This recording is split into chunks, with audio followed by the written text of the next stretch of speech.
Tunay nga, Panginoon, na ang kabutihan mo ay hindi mapapantayan ng sino man.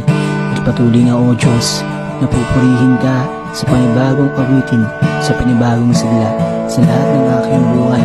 Patuloy, Panginoon, na ikaw ang maghari, ikaw ang manguna. Tunay nga, O Diyos, na wala kang katulad, walang papantay sa anumang kadakilaan mo, O Diyos. Ikaw ang tunay na Diyos, ikaw ang tunay na Diyos na nagmahal sa bawat isa sa akin. Pinatunayan mo, Panginoon, sa krus ng Kalbaryo, pinatunayan mo, O Diyos, na ikaw ay karapat-dapat na purihin, sambahin, kailanman. Tunay nga, O Diyos, wala kang katulad. Purihin ka, Panginoon. Sa paglilingkod sa Panginoon, walang kalugihan, walang talo, walang tapon.